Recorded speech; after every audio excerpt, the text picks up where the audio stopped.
Hi, everyone. Thank you so very much for joining us for our 2020 virtual career panel with Hanover County Public Schools.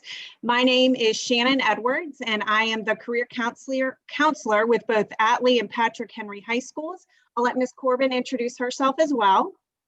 I'm April Corbin. I'm the career counselor at Hanover High School and Mechanicsville High School. Very excited to be here with you guys today. And in light of it being National Career Development Week, we wanted to do something a little special and invite in some of our wonderful business partners that we work with throughout the school year. They're all with us here today to share some information with you all about their particular career path, their role within their organization, tips for students entering the workforce, and then also information about their specific career field. Just so that you could gather information, get knowledge about that, and then also beyond today, if you had any questions, certainly any of our business partners would be welcome to you all reaching out to them or to myself and Mrs. Corbin as well. So we are going to just jump right into things and get it going. We are first going to have everybody introduce themselves to you, and then we will get started. So we're going to start with Second Lieutenant Krishnan with the Air Force ROTC. Awesome. Hello, everyone. First off, happy Veterans Day. Thanks so much for everyone for your service, and all retired veterans as well. Thank you for your service. I'm Secretary Krishnan. I'm the Air Force ROTC Admissions Advisor for the DMV area. So I'm specifically in charge of Air Force ROTC. That's specifically an officer candidate program. We do in conjunction with going to a civilian institution. But I can definitely talk to people about general Air Force things as well. We also do total force recruiting, so I can put you in touch with people that can help you into the Air Force anyway. So thanks so much for having me. All right, and next we're going to go to Mr. Dalton Eckerd with Anton, Paar. Oh, you're on mute, Mr. Eckerd.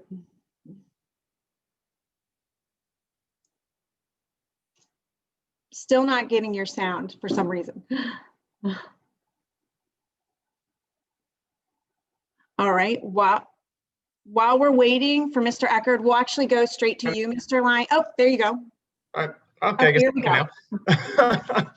Hi there. I'm Dalton. I work with Anton, Paar, a scientific company, and I run the apprenticeship program. So I work directly with high school students and early college age students to build them up to be full employees here.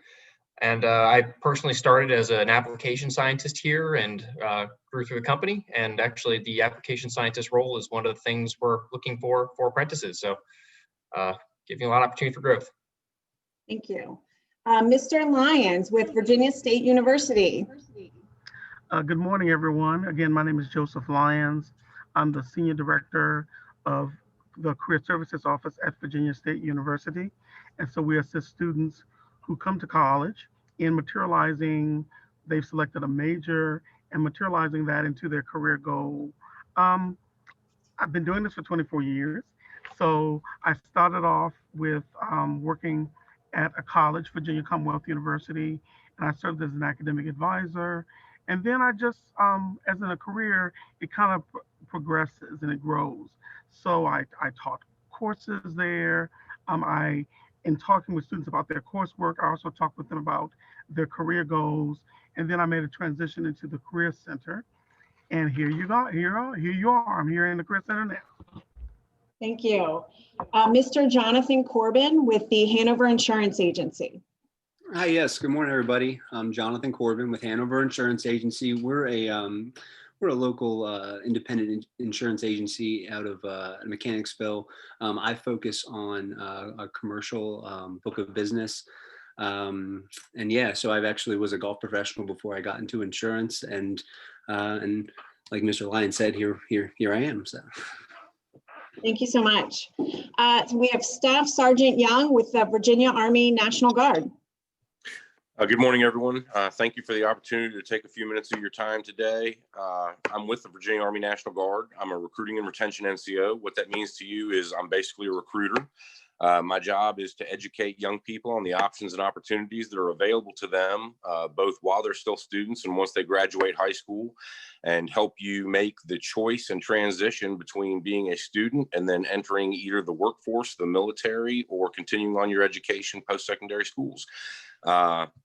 I started my career path with the United States Marine Corps as an active duty Marine back in the 90s. I've been in the military for roughly 30 years off and on. I'm also a retired Henrico police officer.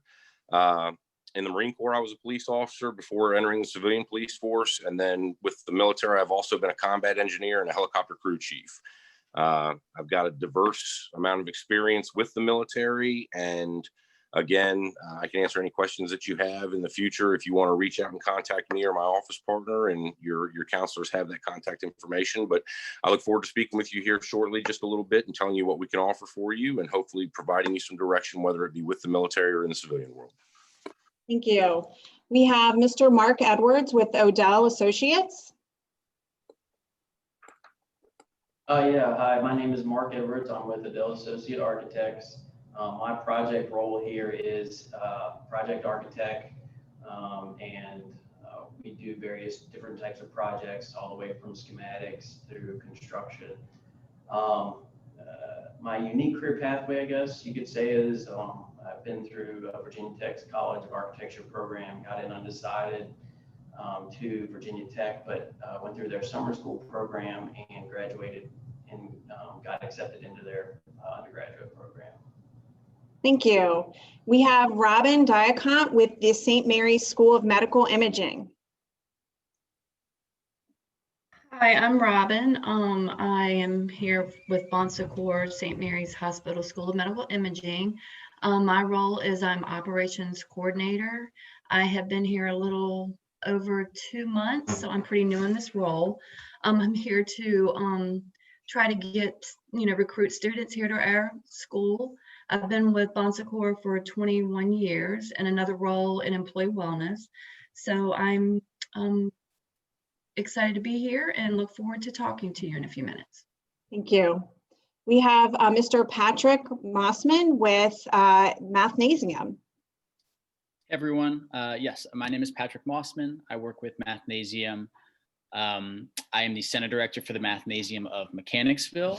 And just a little bit about me, I was born and raised in Richmond, Virginia, went to James Madison University and graduated in 2017, and then started with Mathnasium as an Assistant Center Director in 2019 and got promoted in April. So Center Director for the Mathnasium of Mechanicsville now. Ms. Corbin, if you want to get us started. Absolutely. Thank you all so much for being here with us today.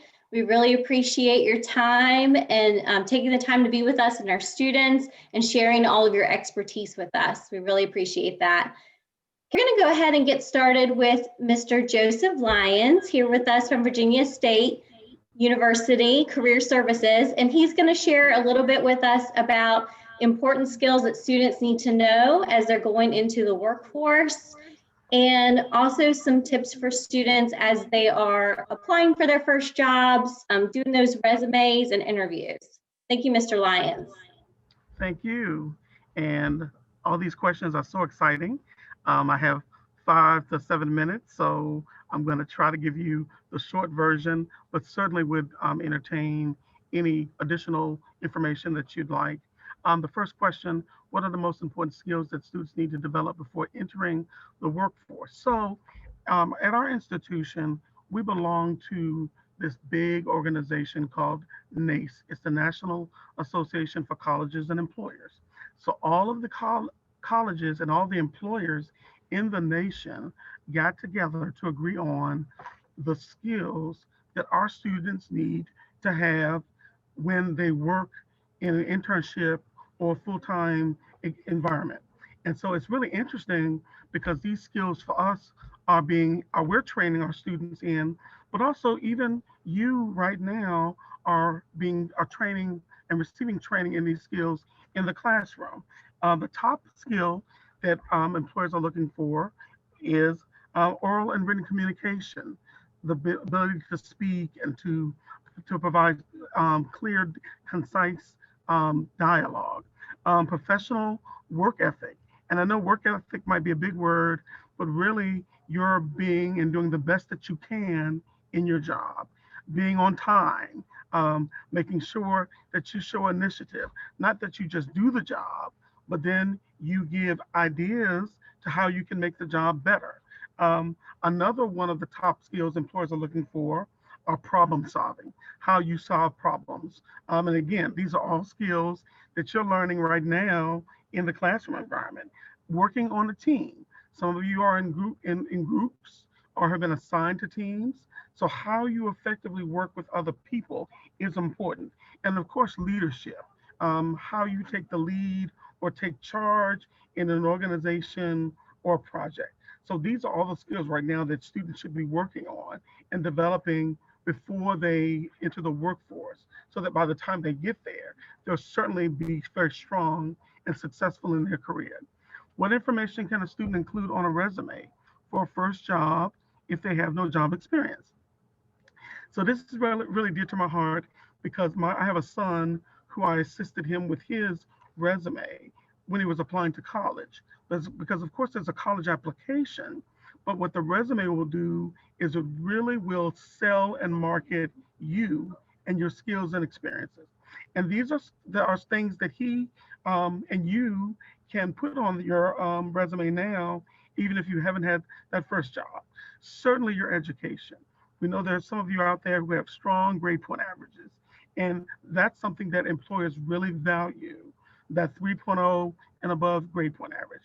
And then unique courses that you're taking, you can include on your resume. If you're an engineering major, certainly anyone would want to see math or sciences. Any projects that you completed in your class or any of your classes. And this shows anyone that you have knowledge in your field. Organizations that you're involved in. And I know a number of students have a number of organizations that they're involved in, like FBLA, ROTC, athletics, and certainly include if you have a leadership role, because leadership is something that an employer would love to see in their own work environment. And then skills. We shared some of the skills earlier that employers want to see on your resume, but certainly computer skills if you've had that, software, languages, programs, and then skills will change depending upon the position or job that you're applying for. And of course, service to the community, because when recruiters want to see that same type of service being conducted in the work environment. And you know, we've had some students on our campus who will volunteer at the local food shelter that's here on campus, near campus. So those are some really strong components you can include on your resume. Is there anything a student should avoid saying in an interview, and what will help a student make a positive first impression? So typically at the end of the interview, the recruiter will say to you, do you have any questions for us? And so for you to say, no, I don't have any questions, shows that you're not engaged, that you're not excited about the position. So really having questions available, you know, such as what qualities are you seeking in the candidate that you're going to hire? In an interview, it's a no-no to talk about an experience, a negative experience with a past supervisor. Because if you're talking about a past supervisor, a negative experience, or even a teacher, the recruiter's thinking, what are you going to say about me if I hire you? Then also drawing attention to getting, how much do I get paid? Or what is my vacation? Not emphasizing on the skills and the work duties in the job. And then the first impression is really of value. People who hire students for jobs, they tell me that in the first minute, when anyone meets you, they form an opinion about you that affects everything that you say during that interview, and ultimately whether or not you'll get hired. So of course your dress, making sure that that's very professional. And in this virtual world we're living in, making sure that you're at least professionally dressed up here.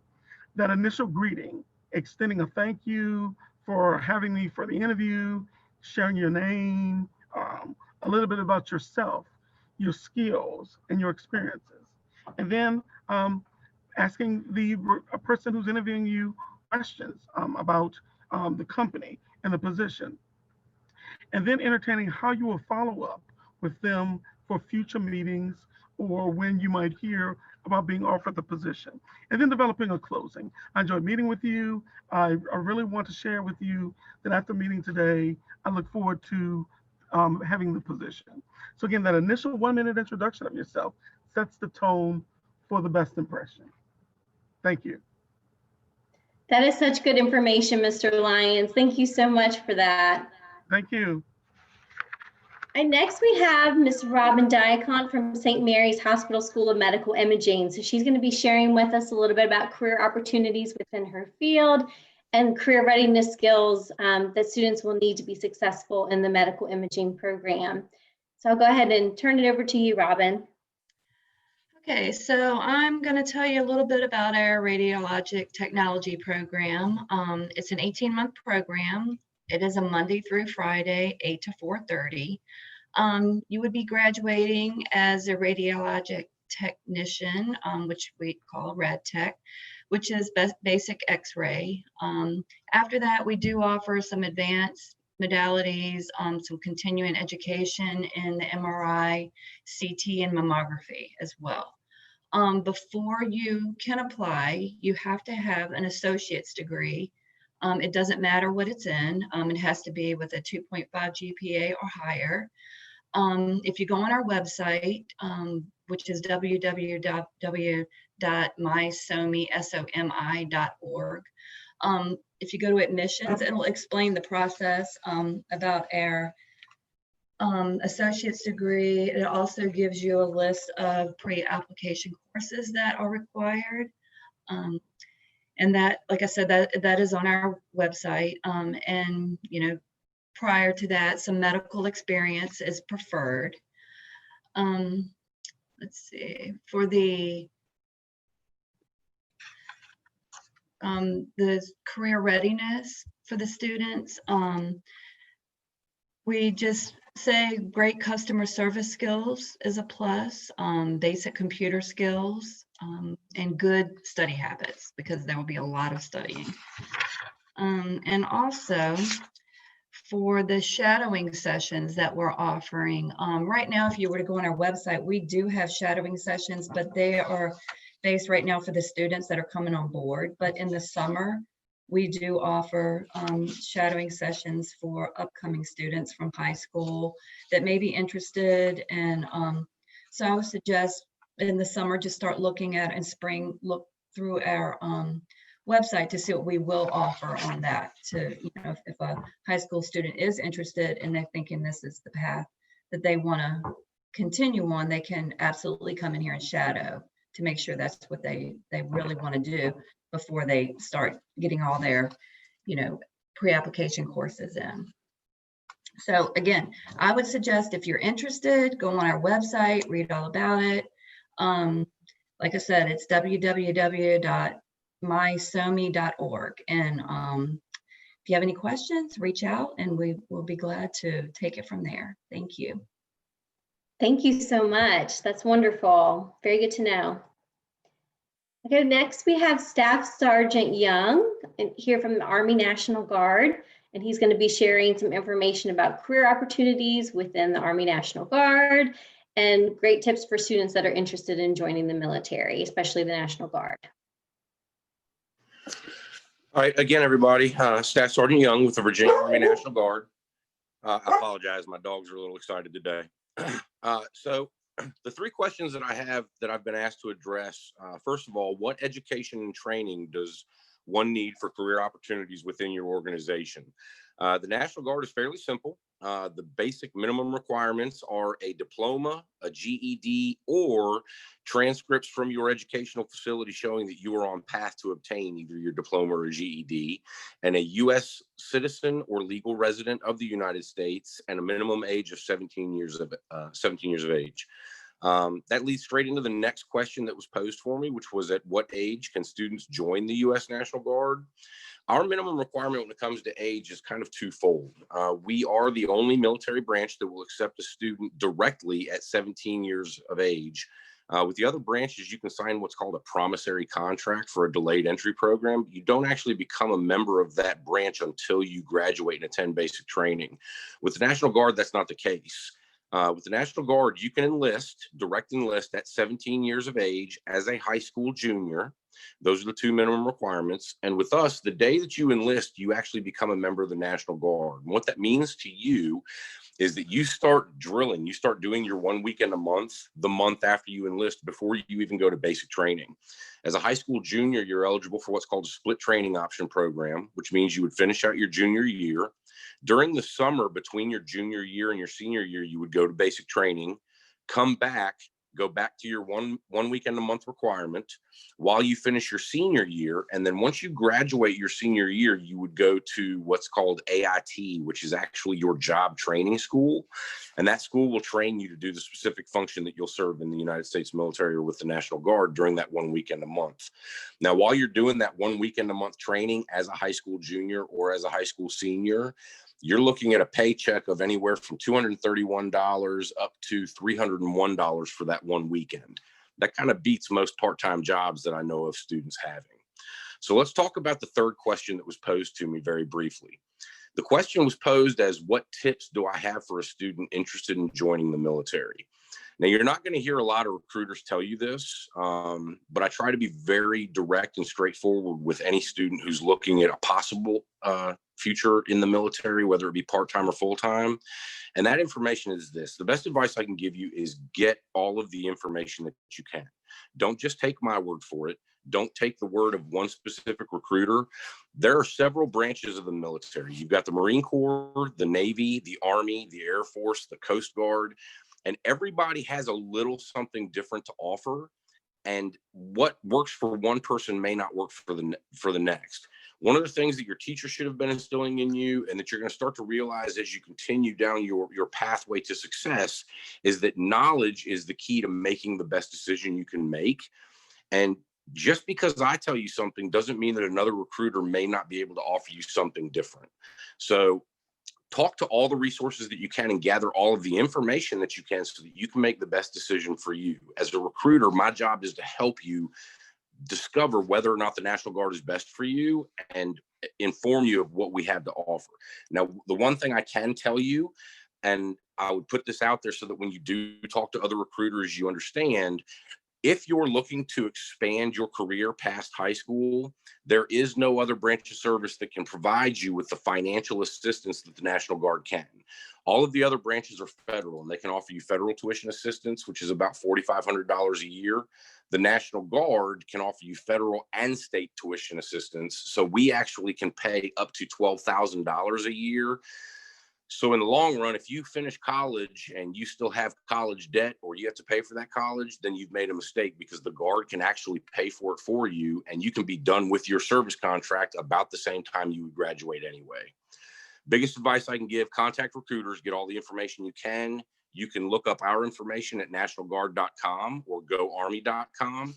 And then the one last thing, it wasn't posed as a question, but that I would like to pass on to each of you is, regardless of what career path you want to choose, regardless of whether you want to be active military or part-time military, or even look at the military as a career, one of the things you want to consider is, in the brief time that you'll spend with us, we're going to train you in a job that you can either use as something different to do each month or something to enhance your civilian career choices. But we also instill some things into you aside from the job market, and that's the 7 Army values. Those are loyalty, which is a true faith and allegiance to a cause, basically a dedication. We also instill duty, which is your ability to be a part of a team. We instill respect, selfless service, honor, integrity, and personal courage. That personal courage being the ability to make a decision for yourself or to stand up for the rights of others. Now, although they are the 7 Army values, those are values that you take with you for the rest of your life into whatever endeavor you choose. And those are 7 skills that most employers desire greatly. They want employees that they can trust, that they can count on, that are dependable, and that they know can do what they need to be done regardless of what it is. Unfortunately, I'm trying to squeeze so much into a short amount of time, but I want to thank each and every one of you for, 1, showing an interest in your future, and 2, allowing me the time to sit here and speak to you today. Please do not hesitate to reach out to myself. I know you've seen myself and my office partner in your lunchroom, and sometimes it's not necessarily the best time for you to come up and talk to us because there may be some hesitation or some embarrassment, but you can contact either one of us basically 24 hours a day, again, at nationalguard.com. That'll provide our contact information. You can get with your counselors or obtain some of the brochures and literature that we leave around your school. But even if you just want to have a conversation, there's no obligation to talk to us. We are here to provide you with options and opportunities. Please have a blessed day and continue with your education. I thank all of you for your time. Thank you so much. And I think our students don't always think about the part-time options in the military. So that's really good information for them to think about. All right, next we have Mr. Patrick Mossman with Mathnasium. So he's going to be sharing with us some career opportunities within Mathnasium and some tips for students that might be interviewing for the first time. Thank you. Yeah, so these are all fantastic questions, and I've tailored my responses towards our instructor positions, since that's the role we are currently looking to fill. The first question is, what education/training does one need for career opportunities within your organization? First and foremost, our instructor position has an age requirement of 16, so you have to be 16 to apply. During our interview process, we have a comprehensive math test, and it goes up until algebra 2. And so if you feel confident in your ability and you know that material up until that grade level, then you're in a good spot. We also look to see if you have the ability to work with kids. It doesn't even need to be in a professional setting.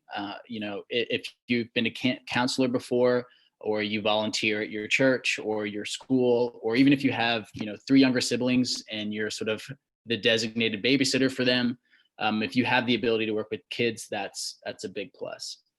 And then if hired, you go through 33 hours of training where we sort of dive into the Mathnasium mission and you learn how to teach using different Mathnasium methods. The second question is, are you currently hiring? And yes, we are. So most families that will be seeing this, I assume, will be closest to our Mechanicsville location. But we have 6 different locations around the Richmond area. So we have Mechanicsville, we have Tuckahoe and Short Pump. And those are about a 15, maybe 20-minute drive away from Mechanicsville. And then we have some on the other side of the city, Midlothian, Chesterfield, and Woodlake. And if you are looking for the hours and have the ability to travel, you can work at multiple centers. So you can sort of get a feel for what each center is like and meet the employees of each of those centers. And the last question I have is what tips would you recommend to a student interviewing for the first time? The first tip I have is to do your research on the company. Really be prepared. And I know Joseph already made this point, but it's really important, at least for me, if you bring questions and ask questions. As much as we think interviews are about being asked questions to see if you're a good fit for the position, it's also an opportunity for you to ask questions about the company, about the position, to see if it's the right fit for you. And so that can sort of open up a discussion between you and the potential employer. And also being prepared shows that you care and have given thought to the position and company, which is a great way to stand out. The second piece of advice I have, and is as cheesy as it might sound, is just to try to relax and be yourself. Relating this specifically to the instructor role at Mathnasium, our instructors are working with kids every day. And so over time, they develop sort of relationships with them. And so when we are interviewing candidates, we really look at their personalities and see how they carry themselves. And because we think that personality is an important part of developing a relationship with a student.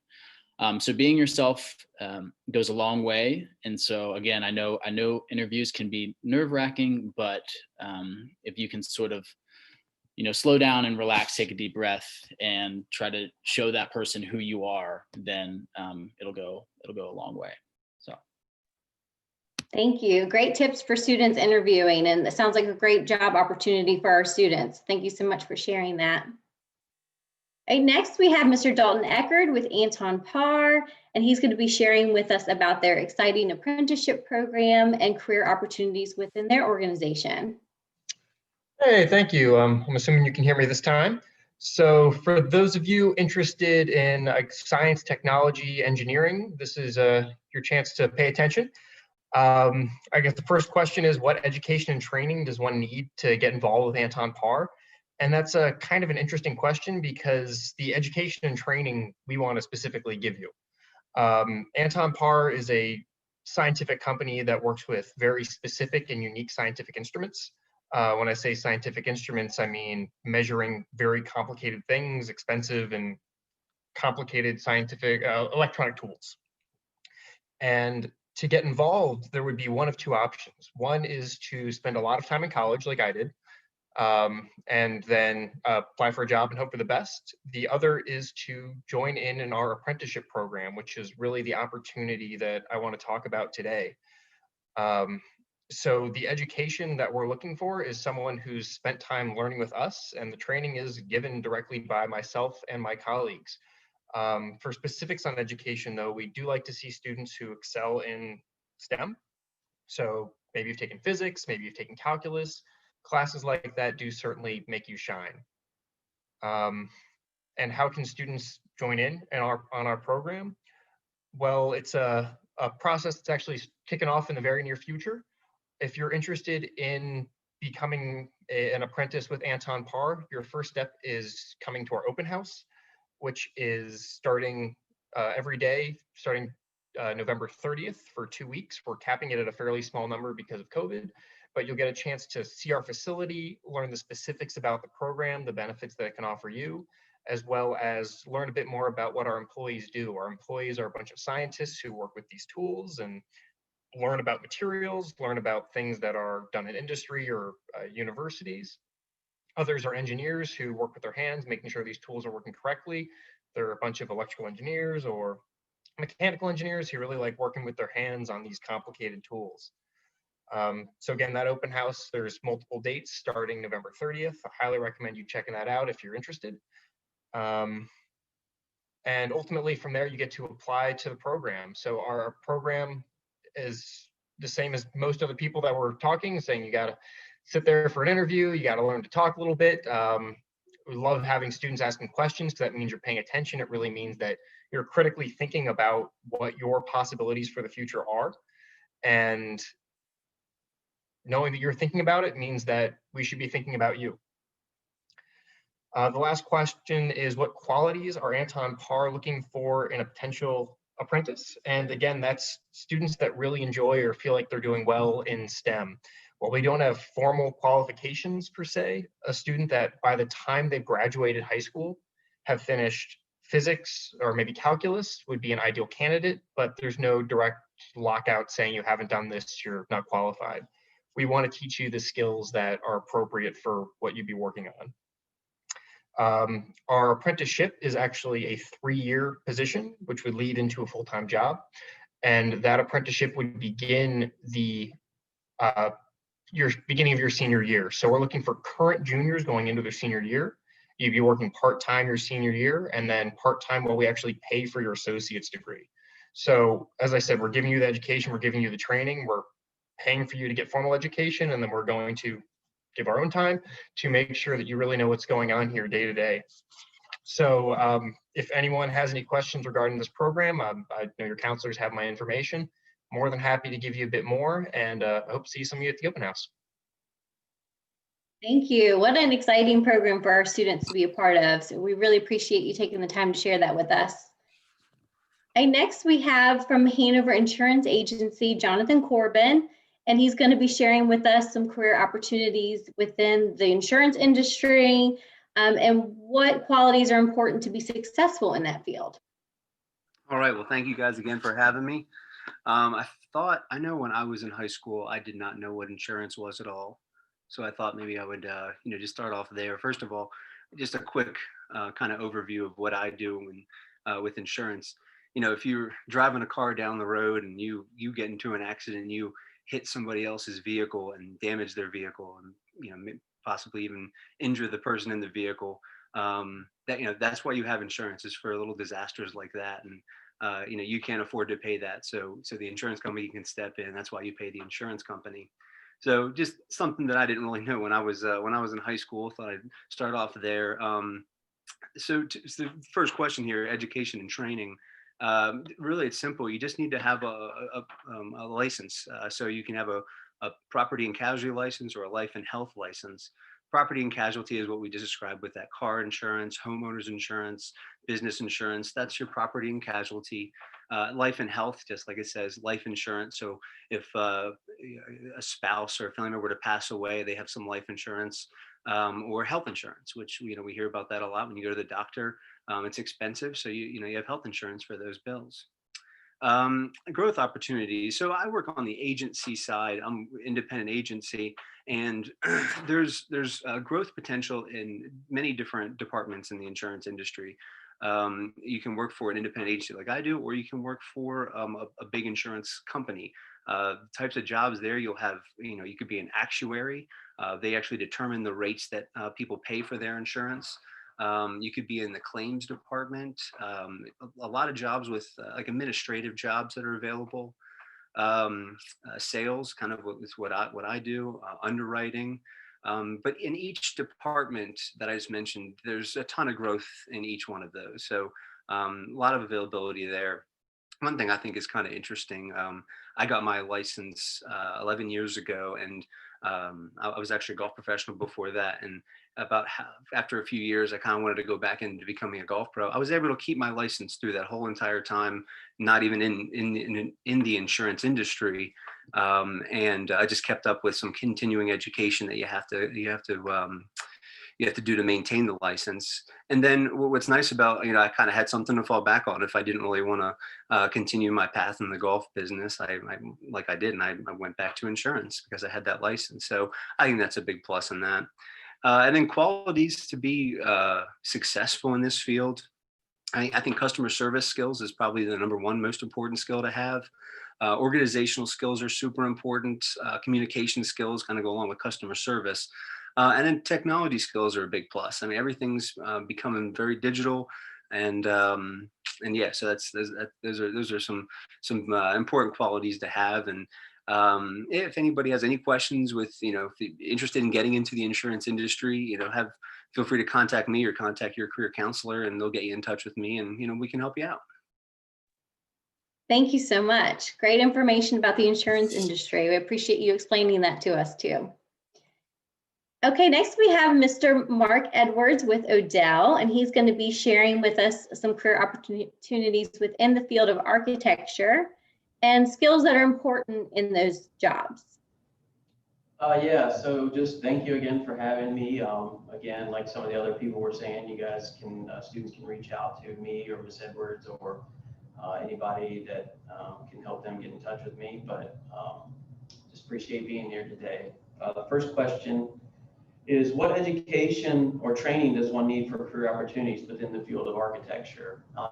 Typically, a secondary degree, either a bachelor's degree or an undergraduate degree from an accredited school is required, or an associate's degree in architectural drafting is typically the sort of career pathways that people are going to, the education pathways that students are going to want to look at to be able to go into the field.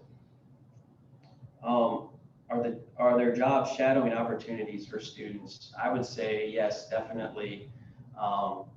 There's day job shadowing opportunities. There's summer internships. There's winter break opportunities. A lot of times we'll have students work with us over the holidays on projects where usually deadlines are more critical. They play a key role in that. Typically we do have a summer internship with a college student or a high school student. That's what I did when I was in college, is summer interned every year during the summer, which helped build my resume and also my portfolio and gave me a lot of good experience. And then there are day shadowing opportunities. Typically a student will join us in the office for a day. Maybe they'll be working on a project here or going out to a job site to visit and join in meetings on construction sites with owners and contractors and engineers. So yeah, there's definitely a lot of opportunities out there for students. The third question, what skills are most important in your job? I think the ability to be able to adapt to different situations and problem solving are critical. A lot of times you're given tasks to solve independently and in team environments, but learning to be able to adapt to different kinds of situations and conditions. And being a team player is always a good trait within any job, really. We work closely with engineers and contractors and owners. And so having that ability to work with others is important. I would say also communication skills are a plus. You know, our biggest task is being able to communicate ideas to a client or to a contractor or to lawyers or all types of different people. And so you want to be able to communicate those ideas so that you can see your designs and things come to life. So yeah, that's like I said, you know, we're always wanting to work with young people, especially. So if you know you guys have more questions, definitely reach out to Miss Edwards or my office directly.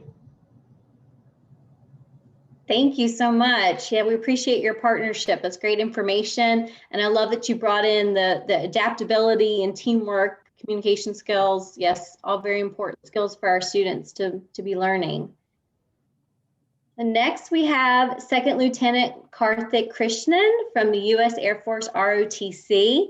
And he's going to be sharing information with us about career opportunities within the Air Force and how students can apply for the ROTC program.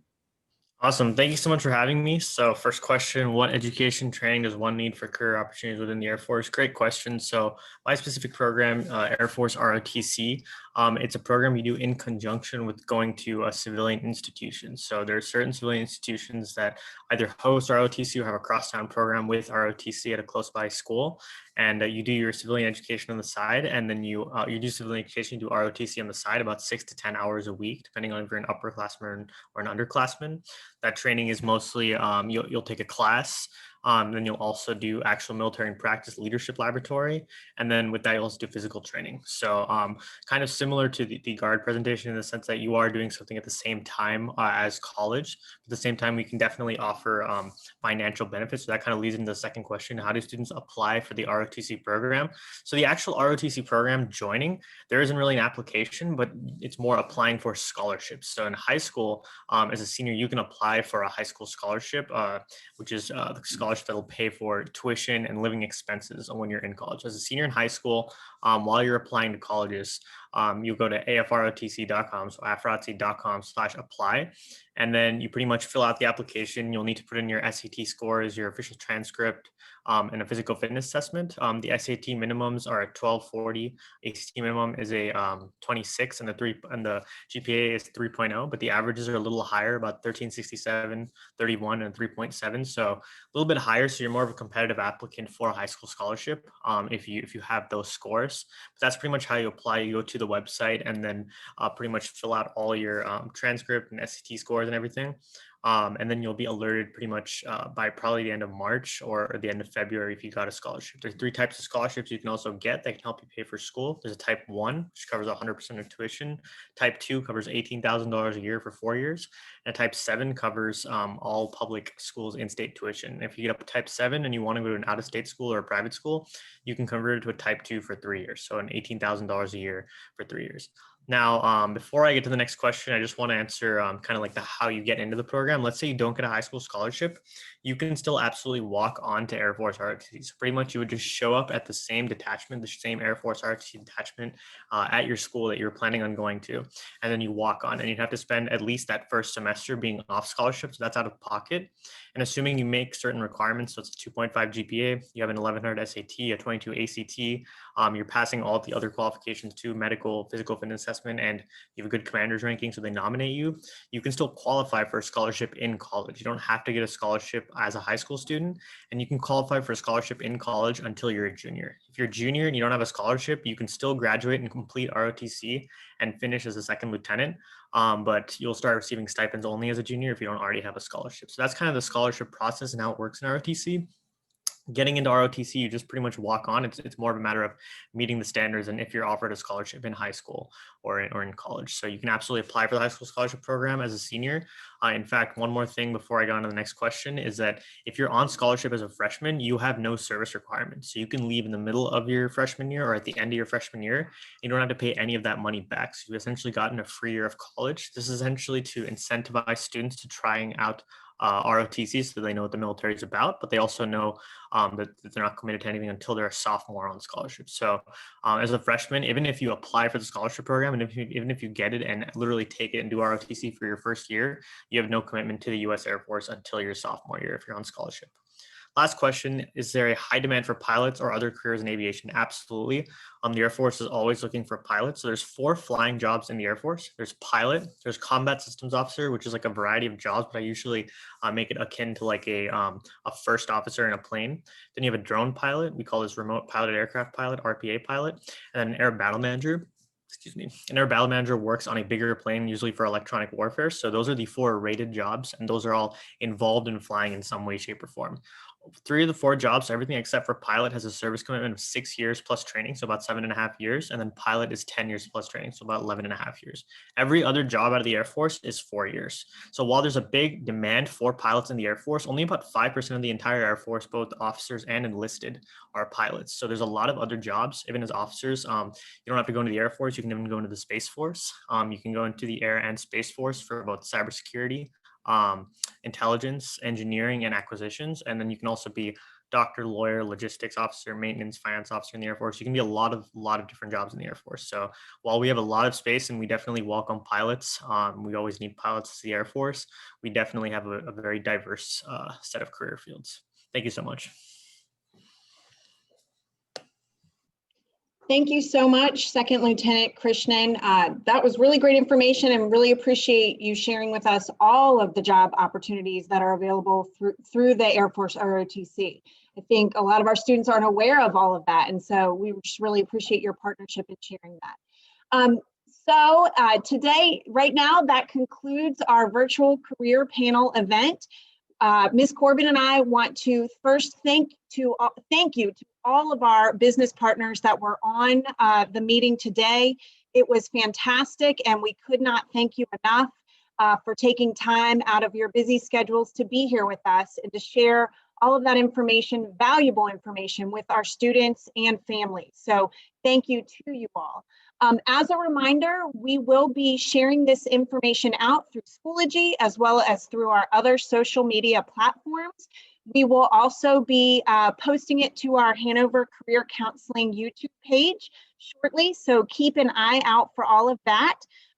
We wish all of you a happy National Career Development Month for November, and then National Career Development Week is actually next week, November 16th through 20th. So keep an eye out for great things coming to you all from your career counseling department, and we thank you for your time. We will see you soon. Take care, everyone. Bye-bye.